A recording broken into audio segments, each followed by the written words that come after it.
Good afternoon. Just now I was live, but something went wrong technically, so I decided to rather start afresh.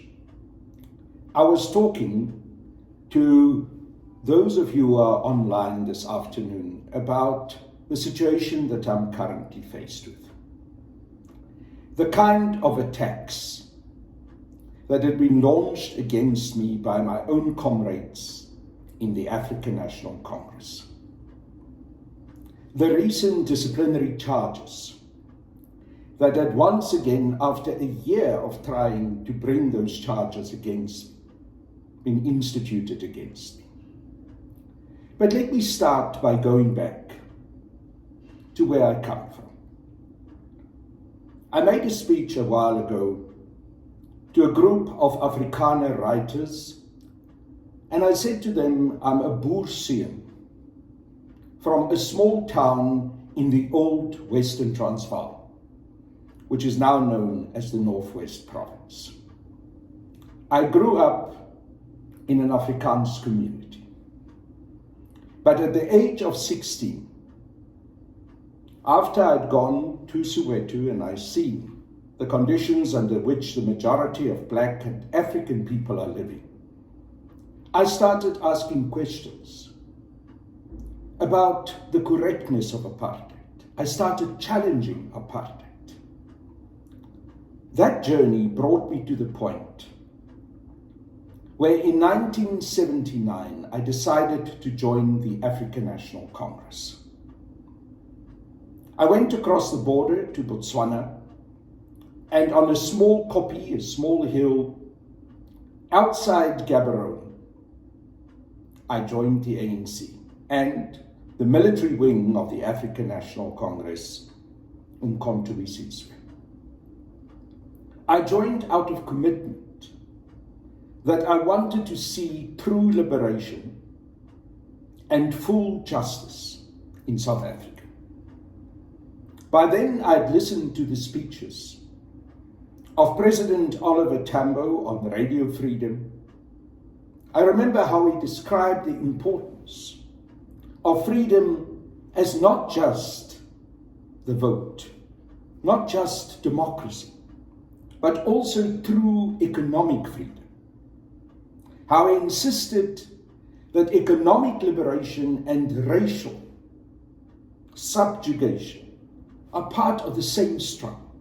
To fight against racism also meant to fight against a structure that avoid the majority of Black and especially African people from having a full say in the economy, being able to scale the commanding heights of the economy and determine their own future as the indigenous people of this lovely country of ours. So those were the commitments with which I joined. Of course, there was absolutely nothing that I could gain in a material sense at that time. The ANC was a banned organization. I stood the chance of being killed in participating in the armed struggle of the African National Congress. I stood the chance, at least, of being detained, arrested, and imprisoned. And of course, eventually in 1983, that did happen. On the 23rd of August 1983, I was arrested by the security police and together with my then fiancée, taken to the notorious John Foster Square, where we were kept for many months in solitary confinement and severely tortured. I'm sitting today with these headphones on in order to be able to hear myself, because I cannot use my hearing aids when doing this live broadcast. Because I've been tortured to the point where I lost more than 65% of my hearing. Both me and Jansi, who was detained with me, underwent many, many weeks of torture.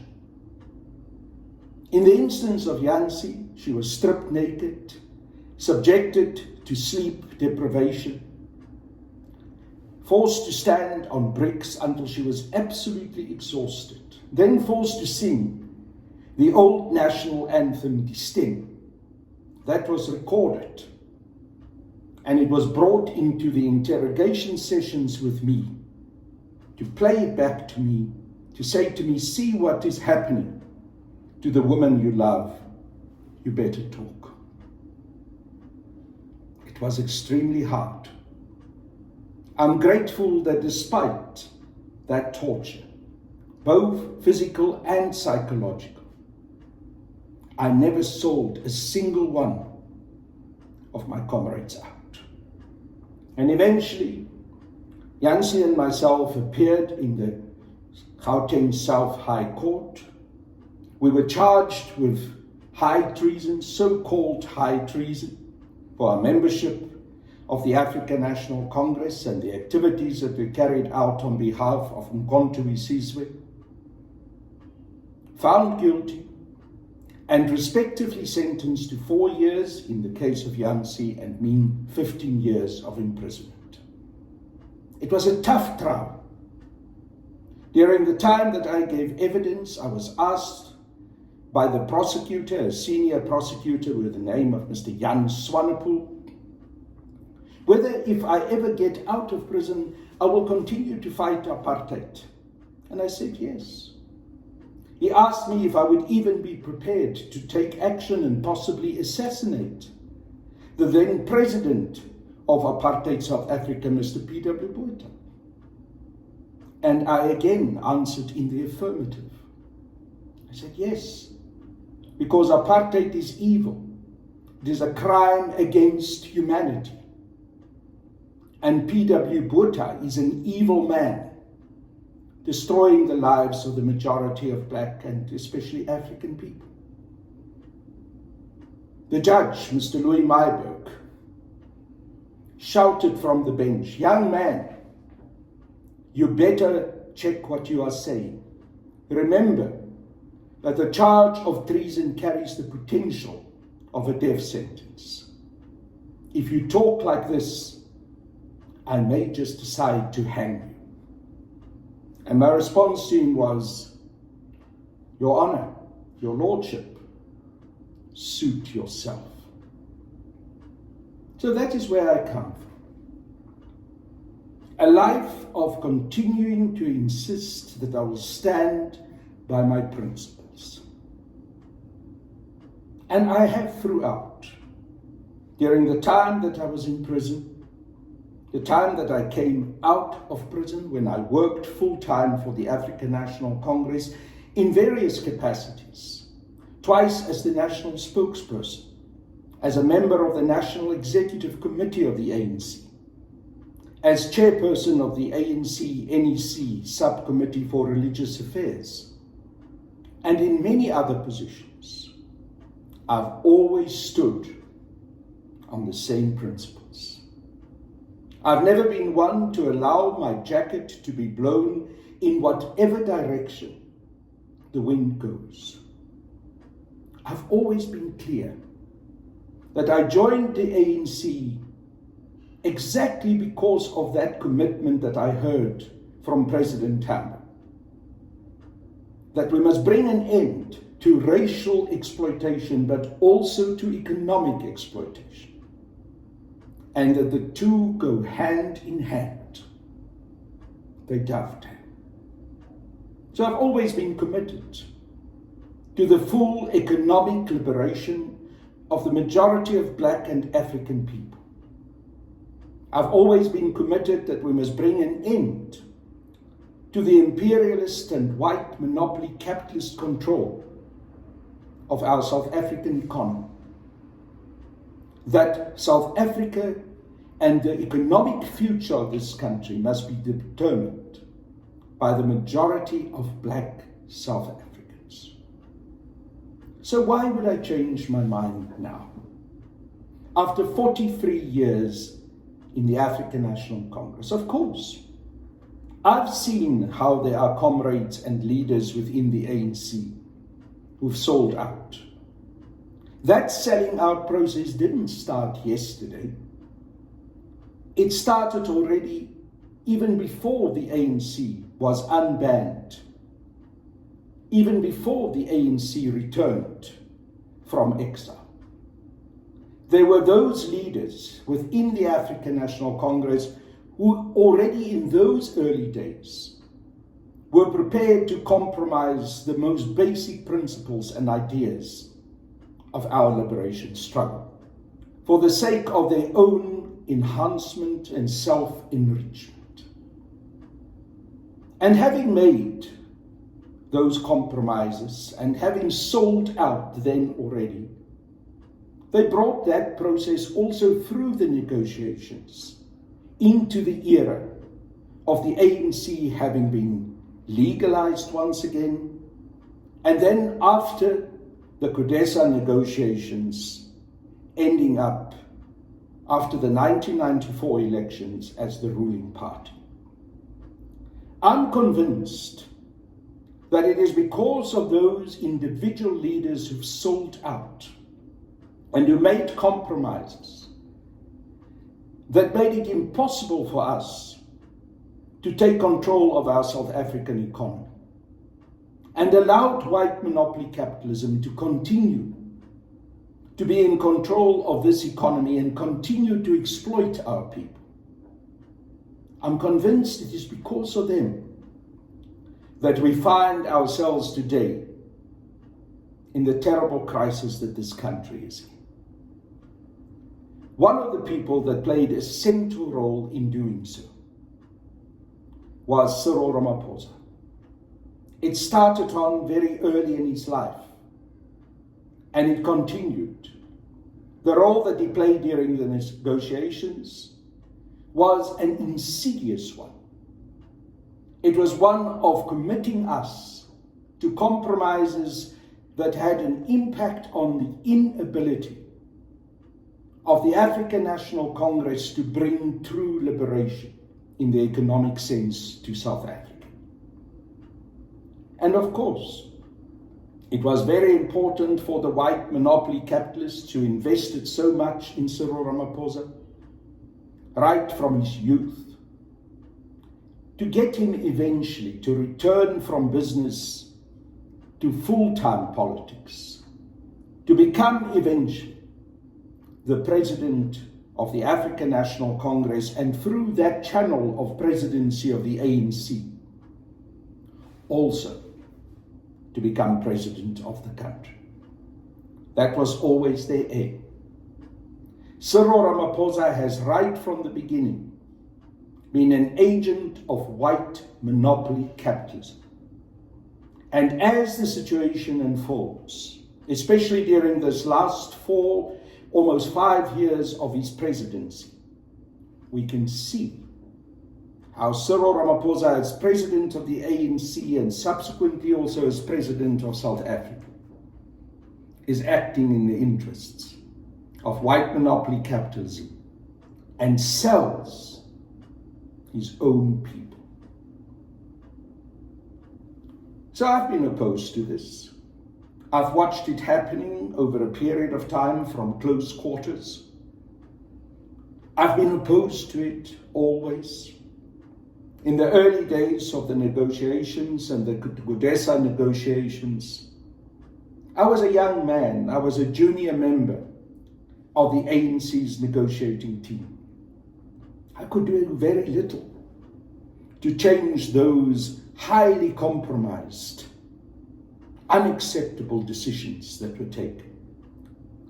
I watched how President Mandela continued to engage more and more with the captains of white monopoly capital interests. How increasingly he became enthralled almost in the embrace that they gave. How he fell for all the praise and the sycophancy that they poured out over him. How he became eventually their man to build that head-strong process, to build that bridge that allowed them to continue to pass over into the new South Africa in control of our economy.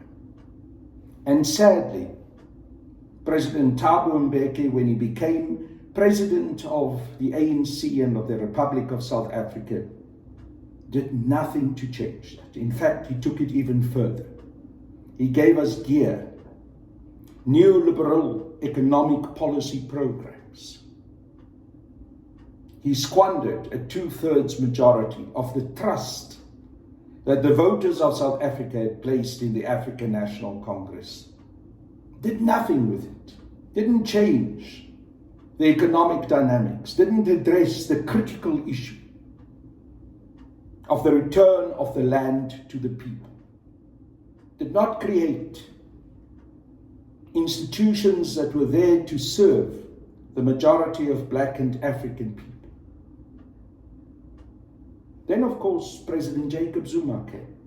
He was never part of the plan of these white monopoly capitalists to pull the strings behind the political scene. He came in on a coalition of people who were tired of the arrogance, of the ego of Thabo Mbeki. This was not planned, and it was one of the biggest shocks for the white monopoly capitalists. They did not see this coming. And from the moment that President Zuma became the president of South Africa, he was under attack. They decided right from the beginning that he had to be kept in a straitjacket, that the law enforcement agencies, even before he became president of the ANC and president of South Africa, had to be abused to try and prevent him from ascending to power. And even when he did manage to become president of the country, he was under constant attack inside the country and outside. It is wrong to say that President Zuma ever had the freedom to implement the program of economic liberation that he intended to implement. But yet he did more, despite all of those attacks, than any of the other presidents that we've had since 1994. He took us into BRICS. He tried to bring free education to the poorest of the poor. He developed an infrastructural program that was second to none, created jobs, helped to encourage Black and African entrepreneurship. But of course, after 9 years, he was forced out by the power of white monopoly capitalism. And in they brought their beloved son, Cyril Ramaphosa, the one that they had invested so much in right from his youth, the one that they wanted to take over after President Nelson Mandela retired. So he came in. And of course, Cyril Ramaphosa did exactly what was expected of him by these white monopoly capitalists.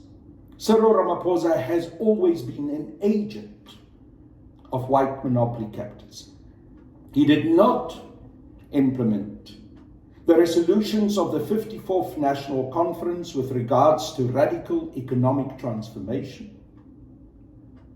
He only implemented one resolution which had to do with stepping aside, with being able to use a resolution that was well meant and passed at the 54th National Conference, rewrite it and turn it into a vicious instrument against those who were posing in the African National Congress.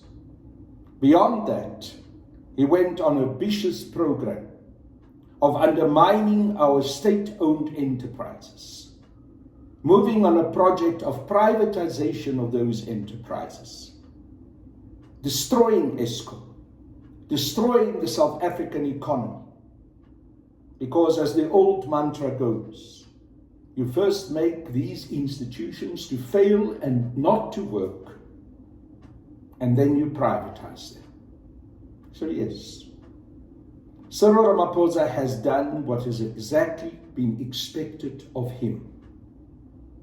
And those of us who have opposed him, those of us who have refused to accept this whole-scale selling out of the ideals of the African National Congress, of the dream of liberation, of the hopes of young people, had to become the victims of the most vicious attacks. Of course, the brunt of those attacks were and continue to be carried by President Jacob Zuma.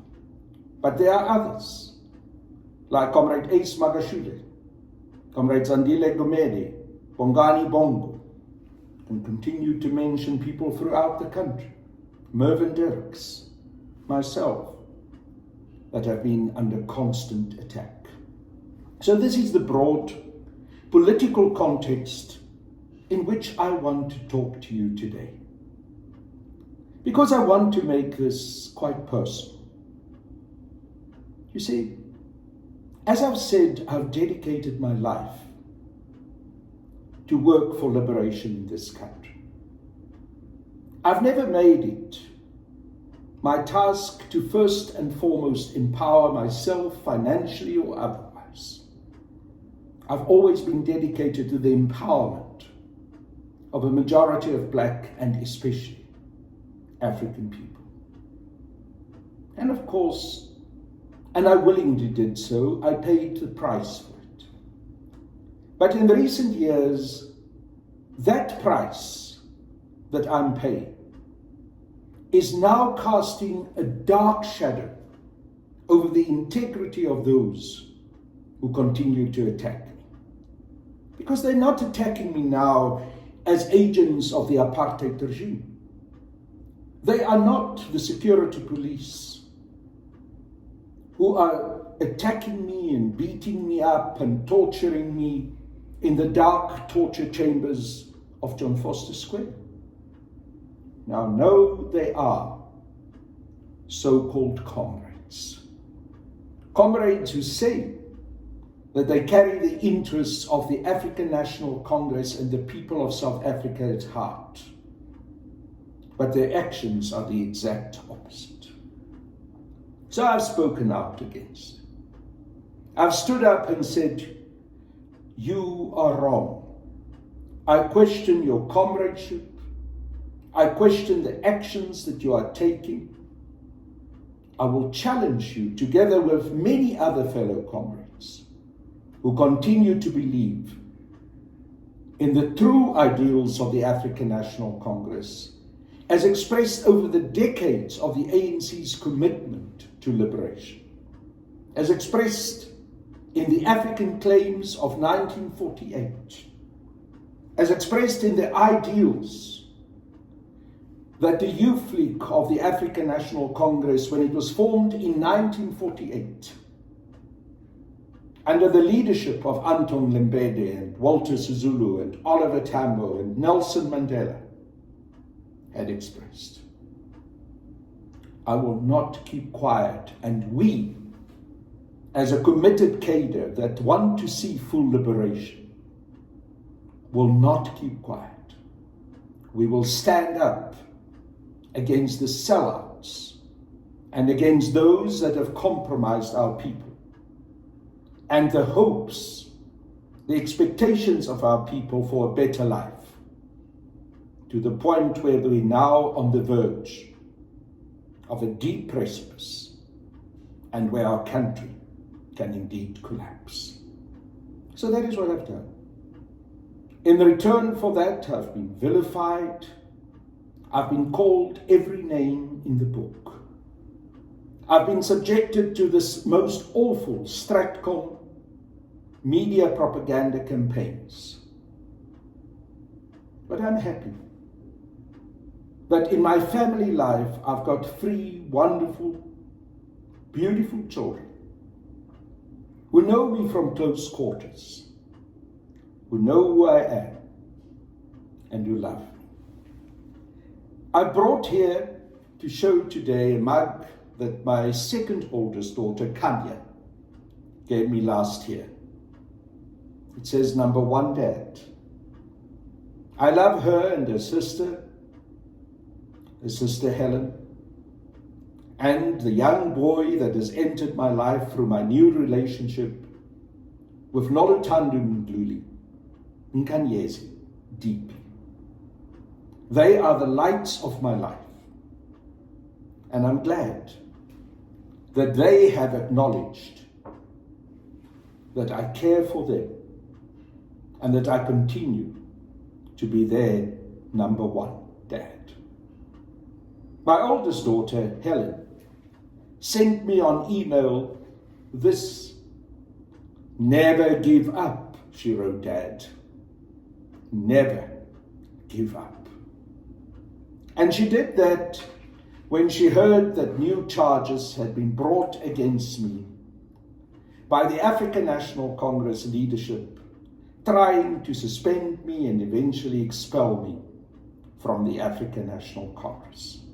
That happened last year, after on the 4th of July 2021, I went to President Zuma's residence at Nkandla, addressed a press conference on behalf of Umkhonto weSizwe, and called out these ANC leaders who are acting in this vicious way against one of the greatest commanders of Umkhonto weSizwe, and one of the greatest leaders that fought for our liberation.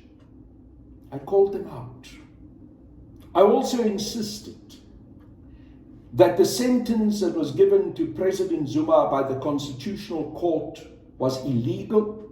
It was not even a proper court process, but simply a procedural process, and that he should never have been given any jail sentence, whatever the circumstances in that situation. I referred to the majority judgment of Mr. Justice Jafta and Trong, who strongly criticized the decision of the then acting Chief Justice, Sisi Kampepe, and the majority of judges that allowed themselves to be used for factional party political purposes and for the persecution of President Jacob Zuma. So because I said that, because I utilized my right to freedom of speech, express my views, state the case on behalf of Umkhonto weSizwe Military Veterans Association. By the way, I went there with a clear mandate from MKMVA that I had to call the courts and the legal system of South Africa out and raise our concerns that we believe that our judicial system has now been captured. So because I said that, suddenly the week afterwards I received a letter from the then Deputy Secretary General of the ANC, Comrade Jessie Duarte. She's passed on now, may her soul rest in peace. But she wrote me a letter saying that I am being suspended and that disciplinary charges will be brought against me for having made those statements at Nkandla. Well, a month lapsed. After many efforts, they couldn't get it together to put those charges on a charge sheet. And in terms of the ANC constitution, a suspension lapses if within a month no charges are brought against you. So my suspension lapsed.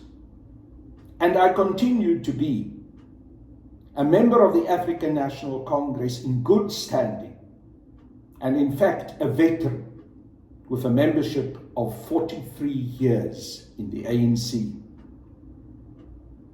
But that was not where it was going to end.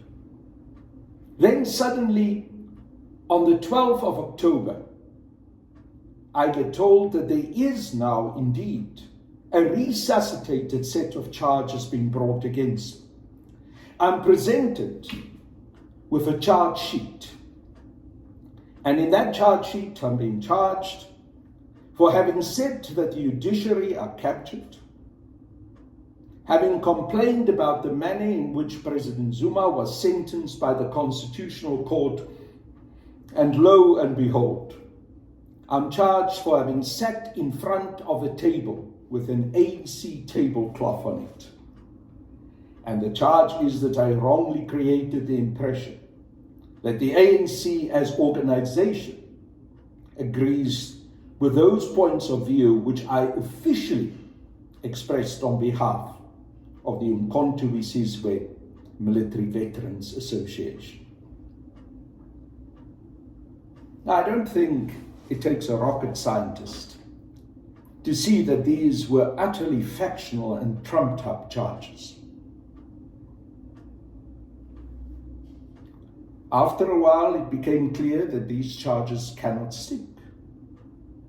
There were serious problems with accusing me exclusively of having spoken out against the judiciary, when the evidence is there that in 2015, the then Secretary General of the African National Congress, now the chairperson of the ANC, Niehaus, severely criticized the judiciary. That Blade Nzimande even talked about the judiciary as being captured in 2016 and 2017. And then, of course, in recent times, Comrade Lindy Sisulu expressed her concerns about the role of our judiciary. That well-published, widely distributed article that she wrote, talking about the way in which there are those in our judiciary who have made themselves servants of the oppressor. And yes, Niehaus, when approached about that, said that there was nothing wrong that Comrade Lindiwe Sisulu did. She had the right to express her views. But suddenly Carl Niehaus had to be charged. Suddenly I had to be charged for opinions that I expressed that were not even expressed as strongly as that article by Comrade Lindiwe Sisulu. Suddenly I had to be charged for opinions that I expressed that were not even as strident as the minority judgment of Judges Jafta and Tron in the Constitutional Court. But yes, I had to be charged because something had to be done. I had to be attacked, come hell or high water. So the charges didn't stick again. The witnesses couldn't materialize. And once again, the National Disciplinary Committee of the ANC had to drop those charges. But that was only going to be temporary. Because the fact of the matter is that I was not intimidated. I continued to speak my mind. I continued to work with my fellow comrades to fight this sell-out project that has been unfolding under Cyril Ramaphosa. And then, of course, there was a parallel process with which those who are my enemies wanted to destroy. And that was the arrest that took place of myself on the 8th of July last year in front of the Escort prison where President Zuma was illegally being incarcerated, while I was doing a live interview with the SABC. Lo and behold, there comes members of the South African Police Service. They arrest me live on SABC TV and claim that I've broken COVID-19 regulations. Now, I have the information that that arrest took place under the direct instruction from the Minister of Police, Mr. Bekele, who was sitting in Umhlanga at the Beverly's Hotel. Yes, you know, that pale pink hotel right there on the beach at Umhlanga. Was sitting there and watched on television what I was saying and didn't like the fact that I was calling out the wrongs that have been committed against President Zuma, and was on the basis of hard facts, questioning the conduct of our judiciary and raising my concerns about the judiciary having been captured. So he instructed, he made a phone call, arrest him now. And I ended up being arrested alive, right there on national television, taken to the Escort police station and charged with trumped-up charges of so-called COVID-19 contraventions. So I had to come to court in Escort for 7 times. The National Prosecuting Authority took this matter so serious that they sent one of their most senior prosecutors from Durban to travel all the time, every time I appeared there in Escort, to try and get a conviction against me. But eventually, my excellent Advocate Ntabiseng Mokoena, applied for the matter to be dismissed. And the magistrate, and I acknowledge her as one of those who was not captured, one of those who was prepared to be courageous and speak the truth, dismissed the case. And she dismissed it in the strongest of possible terms. She said, "You wasted my time and Mr. Niehaus' time. You brought a case here that was no case. He did not have a gathering around. He was addressing a live interview. Why did you go and arrest him on the afternoon of the same day where in the morning the Minister of Justice and Correctional Services, Ronald Lamola, in fact addressed a large crowd in front of that same prison?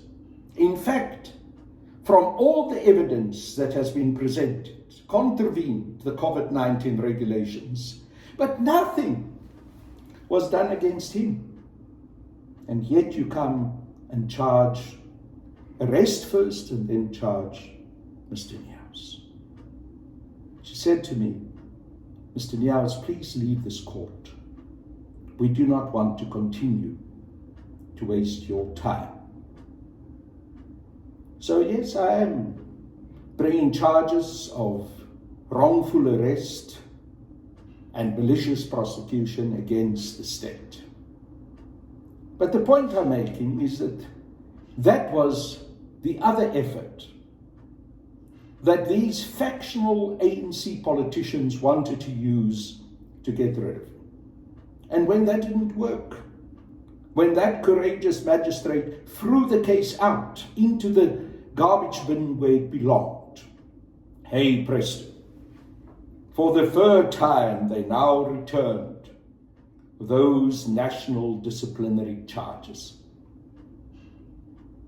For the 3rd time, exactly the same charges that was first introduced in that letter that Comrade Jesse de Harte wrote to me on the 7th of July, and then subsequently on the 21st of October when I got that interesting and strange charge sheet. Now it's been brought back again, not even changed, not a comma, not a full stop. And I have to appear now again in front of the National Disciplinary Committee of the ANC on the 23rd of September. But I've got news for those comrades. I've got news for them. I would like to suggest that they should go and read the ANC Constitution. Because the ANC Constitution states very clearly that once a charge had been brought against a comrade, the matter must be dealt with expeditiously. And that process, that whole charging process, must be concluded within 6 months.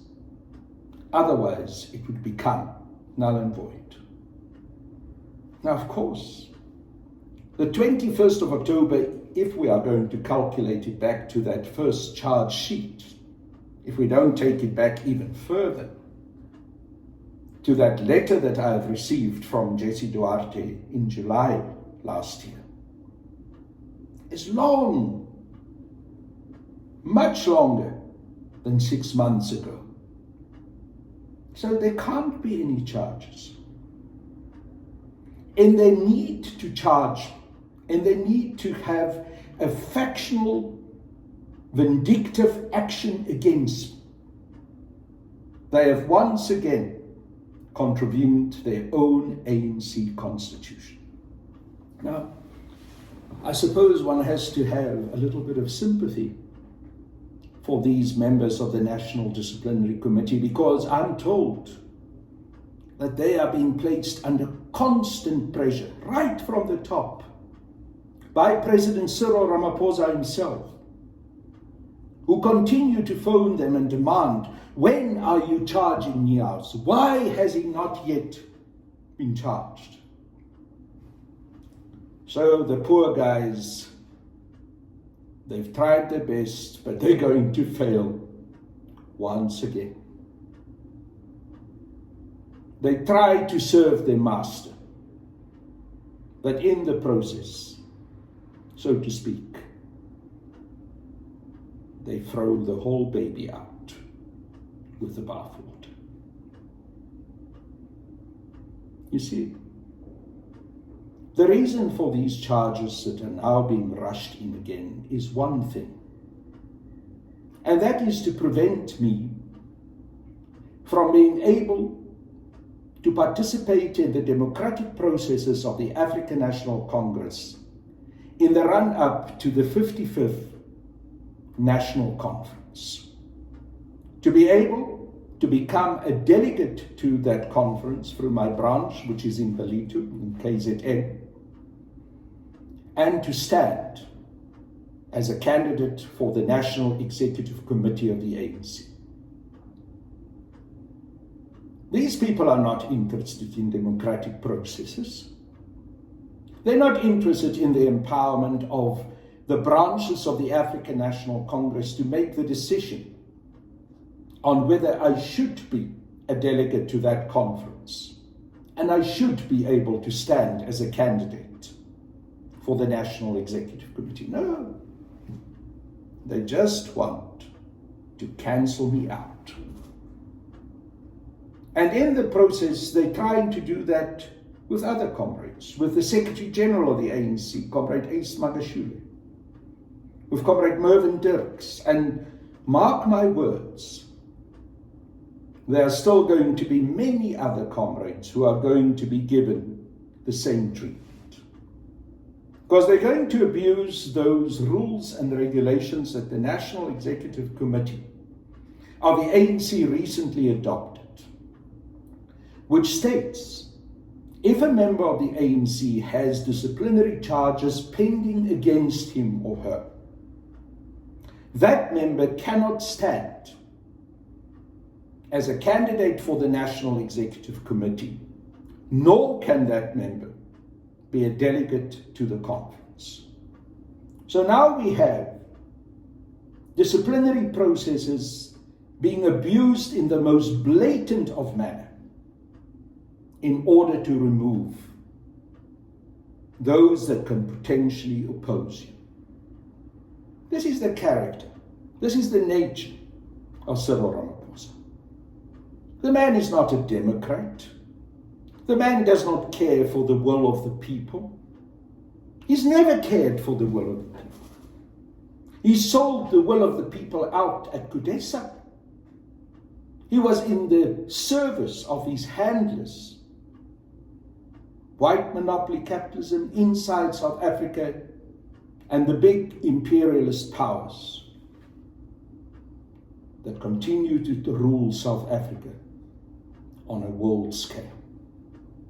So why would he care about democracy? Why would he care about the rules of the ANC constitution? By hook or by crook, we have to be removed. And of course, by hook and by crook, he has to become once again the president of the ANC. He must once again, through corruption, be elected as president of the ANC at this upcoming 55th National Conference. Now we have to put our feet collectively down. We have to draw a line in the sand, so to speak, and say, thus far and no further. I wrote this morning that there comes a time when rules and regulations are abused, wrongly introduced, enforced, that one cannot do any other but to resist and to fight. Personally, I have made that decision. I'm going to fight. I'll fight on every front. I'll fight within the structures of the ANC. I'll challenge these disciplinary charges that have been brought against me. I'll challenge their validity. I'll challenge the time frame within which they have been introduced. And I'll assert my right, the right that I have to speak out, to criticize our judiciary, to be part of a robust democratic debate and discussion internally within the African National Congress and within our South African nation. I will not cower. I will not take one step backwards. I will march ahead. I'm prepared. And I say this not in an arrogant way, but I say it in a very well considered manner. I am prepared to face the consequences. But I'm not simply going to be excluded from participating in these democratic processes of the ANC. I'm not going to allow these organizational democratic processes to be subverted. I'm going to fight. I know that this will bring challenges to me in my personal life. My children, my dear daughter who gave me this mug, called me number one dad. They all will face the wrath of these people who do not care what they do to others.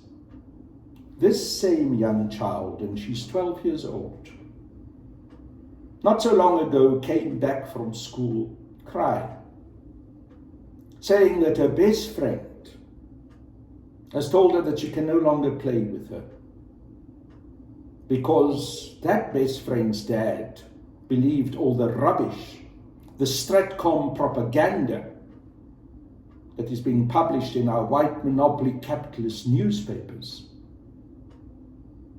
that I'm supposedly some kind of ogre. So my daughter has lost her best friend. That is part of the pain and the sacrifice and the suffering she faces in her young life because of what I have stood for. Now let me address a couple of other issues that I believe is of critical importance. Let me just first of all show you again the photo of Kanya. This young lady who lost her best friend because of the propaganda against her dad. Now I'm sure that many of you have heard the rubbish stories that somehow I have claimed that my mum had passed on because I supposedly wanted to claim insurance money because of debts that I have. Now let me start by saying, yes, I had debts a number of years ago. I've settled those. I dealt with those issues. But it is a blatant and flagrant lie to say that I ever claimed that my mum passed on in order to claim so-called insurance money. May I ask you, do you think me, Carl Niehaus, would not have been charged if I had done something like that? Do you sincerely believe if I've done anything of that nature, anything fraudulent like that, with the long knives that are out against me all the time, I would not have been charged?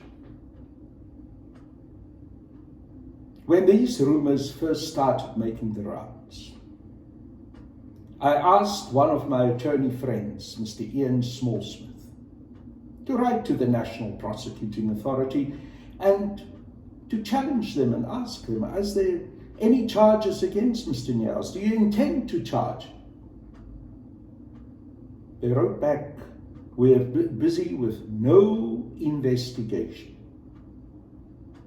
We are not having any intention to charge Mr. Niehaus. So you see, my dear friends and comrades, I've been accused of supposedly, fallaciously, having killed, so to speak, and I put it in quotation marks, my beloved mother.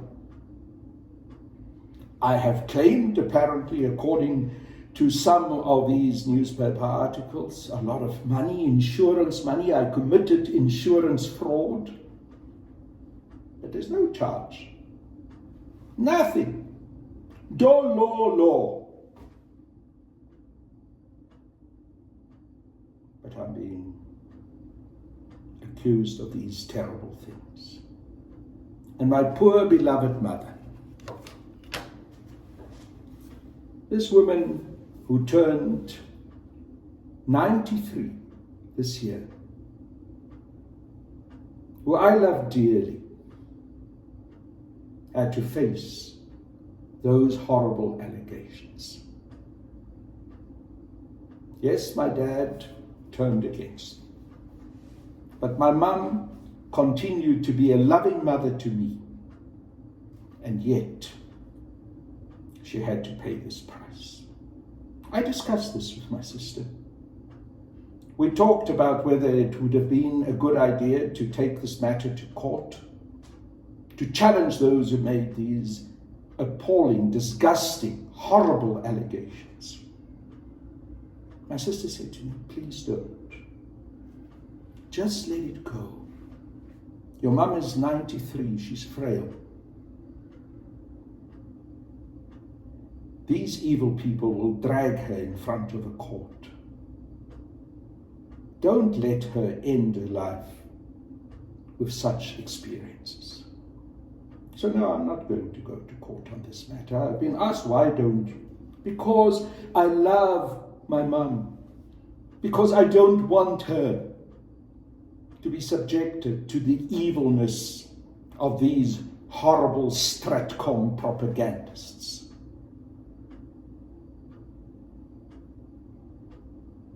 My mum turned, as I said, on the 14th of April this year, 93.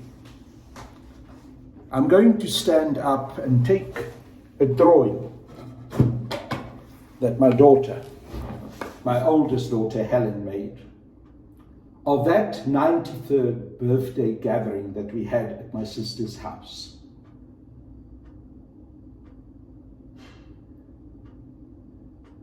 You see what has been done. You see how the most sacred things in one's life get attacked, how one gets tortured also psychologically by these evil people, by people who call themselves journalists, but they are hacks, apartheid Stratcom propagandists. I find it difficult not to become too emotional about this matter. But I can tell you, I will not be diverted from the beliefs that I have, despite this having been done not only to me, but to my own and my own family. In the last couple of years, I entered into a relationship with a wonderful young woman, Noluthando Mdluli, an incredible person, someone with the greatest integrity and maturity for her age that you can imagine. She brought into my life herself and her young son, Nkanyezi. Here is Nkanyezi. Nkanyezi is here saluting proudly, being held by me in my MK camouflage uniform. But even this young boy had already been subjected to ridicule on social media because I'm in a relationship with his mother. Even this young boy is not spared by these evil people. And here's Noluthando Mdluli, the woman that I love dearly, was the foundation and strength of my life. When I became very ill 2 years ago with COVID-19, when I was literally for a week in ICU on death's bed at Mill Park Hospital, this young woman stood by me through thick and thin. When I came back home, and I was still very ill, and I had to be on oxygen 24 hours of the day, she kept awake. She made sure that that oxygen machine was working. She left Nkanyezi behind with her sister, and she nursed me back to health. But what did she get in return from these people who are opposed to the basic liberation ideals that I'm committed to? She gets called a whore on social media, on Facebook and on Twitter especially. She's called a gold digger because she's still a young woman. Now let me tell you, Noluthando could have done much better than me financially. I'm not a rich man. I've never dedicated my life to making money. I've dedicated my life, as I've tried to indicate in this live link up on Facebook and on YouTube. I've dedicated my life to work for liberation of our people. But I'm proud to say that Noluthando went with me for those 7 times that I had to go to the escort magistrate's court to appear in that farcical COVID-19 case. She was every time there with me, sitting on that hard court bench with me, supporting me. She never asked me, why are you doing this? Why are you making these sacrifices? Why are you dragging me and my child into this life where you get attacked and we get attacked? No, she stood by me. She did an incredible interview with a witness after my case was thrown out of court. She said, I love this man. I'm not there for anything else but my love for him. And I will support his right to speak his mind and to live his commitments. And those of you who follow me on social media, on Twitter, will have seen the photos of me and Noluthando with our Wenzeni Uzuma t-shirts. We are not going to waver. I'm strengthened by this young woman who stands like a rock and a foundation behind me and with me. I love her dearly. And let me tell those who want to attack her on social media, who want to abuse her, who doesn't give her the dignity of the woman and the human being that she is, who abuses their patriarchal attitudes and misogynist attitudes, to attack her. Let me tell them, as I am coming for Cyril Ramaphosa, as I'm coming for the sellouts in the National Executive Committee of the ANC, as I'm making common cause with my fellow comrades who are fighting for full liberation, so I will come for you. I will fight you. You see, my dear friends and comrades, I have no intention to divert from the road that I've taken. I have no intention not to walk this long walk, this high mountain that has to be climbed. I will go step by step. Last night I said on my Twitter space, the time had come for us. The time is now. Sekonjalo, to stand up and to be counted. The personal price that we have to pay, which I have referred to in this long live link-up, unfortunately is a price we have to pay. And I am, in all honesty, prepared to pay that price. Because the alternative of allowing our country to continue to be the plaything and the exploited nation of white monopoly capitalism and of imperialist powers is truly too ghastly to contemplate.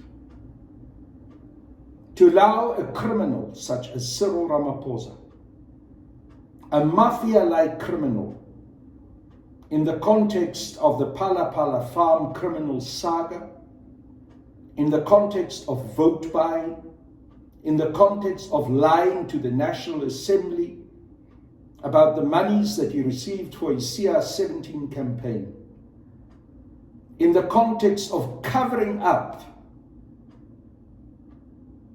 the bank accounts that will reflect the true magnitude of the crimes that he has committed.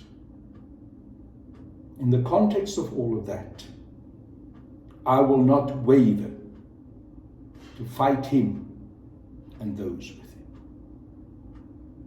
And part of the purpose of this live broadcast, this live link, is to make a call on my fellow South Africans to join all of us who are committed to this cause, to make sure that we, even at this 11th hour, can still save our nation. I love this country. This country is the womb in which I was nurtured, grown and born. I've walked the dusty, bushveld roads of the Western Transvaal. I've smelled the first rains after a long winter and drought, those pregnant, big drops of water falling onto the thirsty earth. I'm sure those of you who've grown up in the rural areas know that smell of the first rain on the earth. I've stood on the Drakensberg Mountains and looked out over the wide open plains of our nation, of our country. I love this country. I love the thorn trees of the Bushveld, the jacarandas of Tshwane, the beautiful coastline of KwaZulu-Natal, the rugged coastline and the stormy seas of the Western Cape, and what the colonists called the Cape of Good Hope. But with their arrival, as President Zuma said, all the terrible trouble started. I'm a son of the soil of this country, of the earth. I would rather die than to betray my people, to betray this beautiful country of ours, this home that must nurture us instead of exploit us. I will not rest until that ideal, that dream with which the African National Congress was formed in the Waihoek Methodist Church in 1912 in Mangaung. That dream that carried over the decades of 110 years of the existence of the ANC. That ideal and dream that had driven young people to stand up and fight against the evil system of apartheid. That took Solomon Mahlangu out of the country to go and get trained as a soldier of Umkhonto we Sizwe, and came back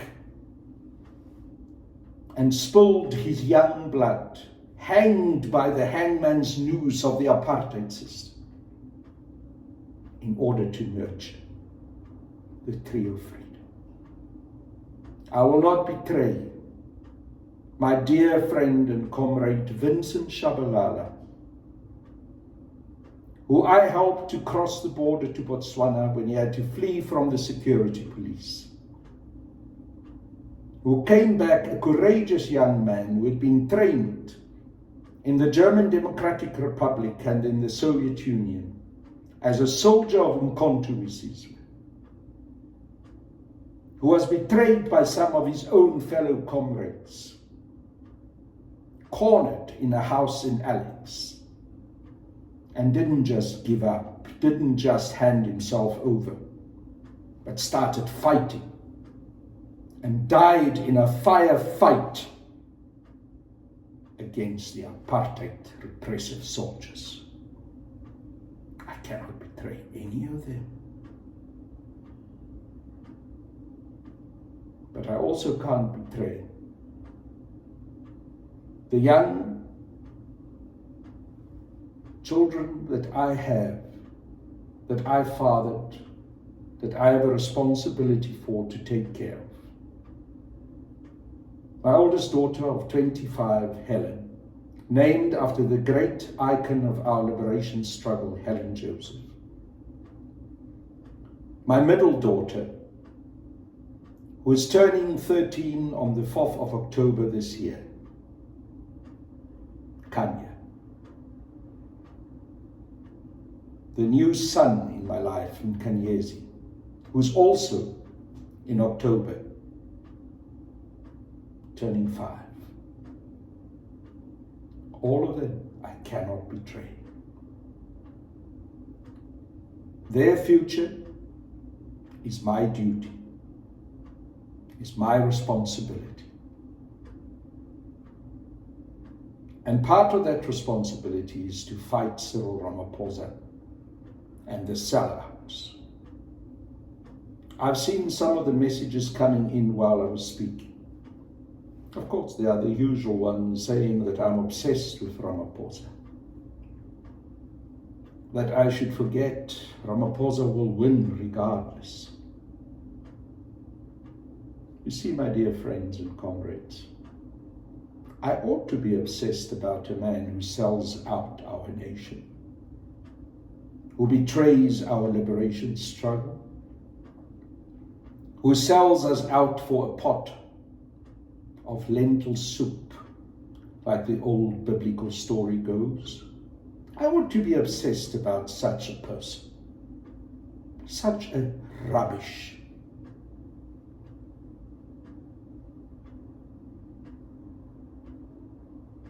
But it's more than obsession.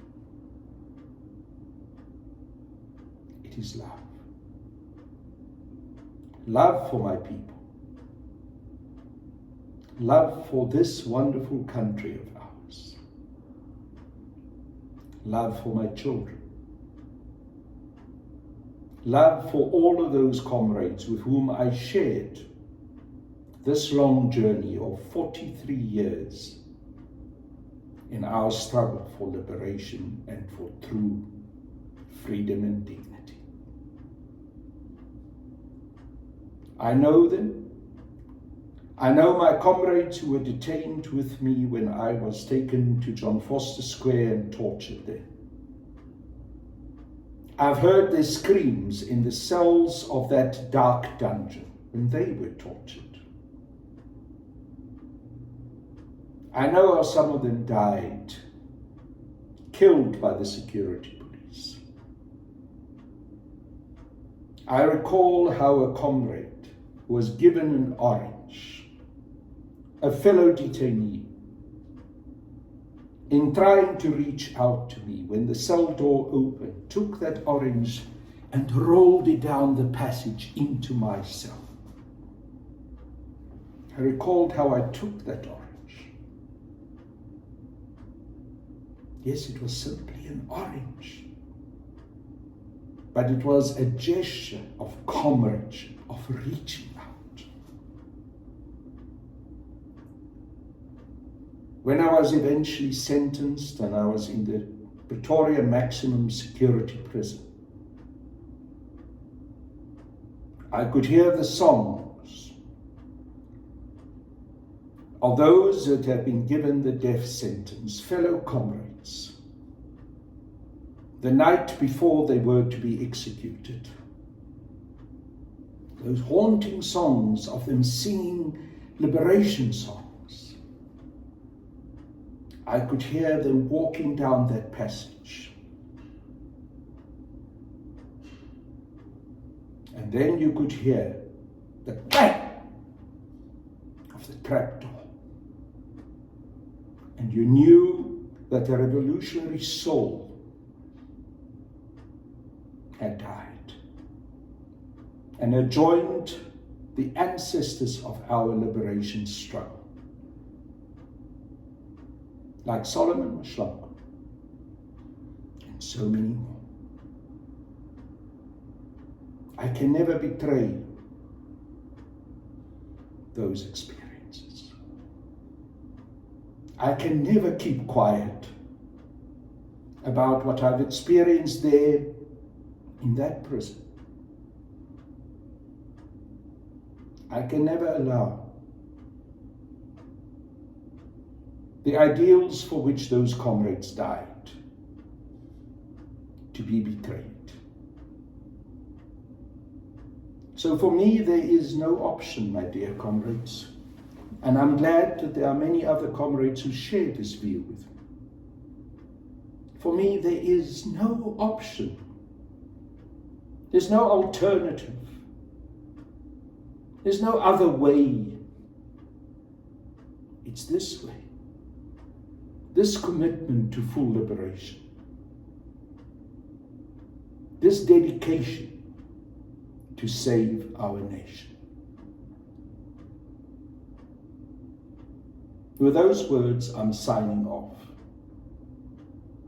I will on a regular basis do some of these live broadcasts. I will talk about my own experiences. I will also talk about the political events as they unfold in the next couple of months. This is a critical time in our history. This is the make or break time, the watershed period.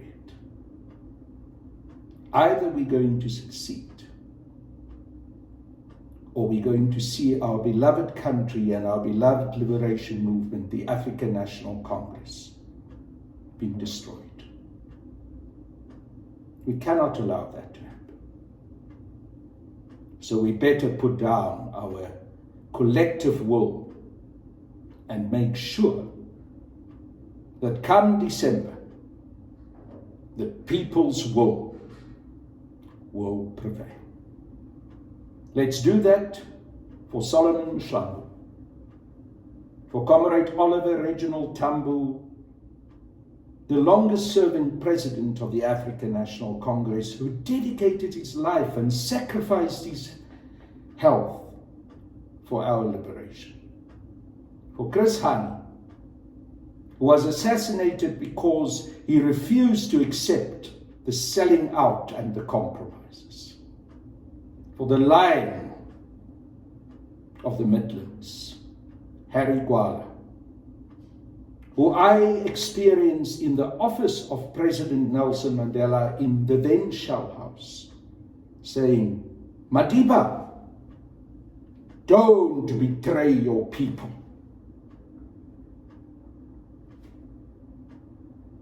For all of them, we must never betray our people. Aluta continua. Viva President Jacob Zuma, viva. Viva Solomon Mshlangu, viva. Viva Harry Gwala, viva. Viva Oliver Reginald Tambo, viva. Long live the African National Congress. Long live the people of South Africa. Aluta.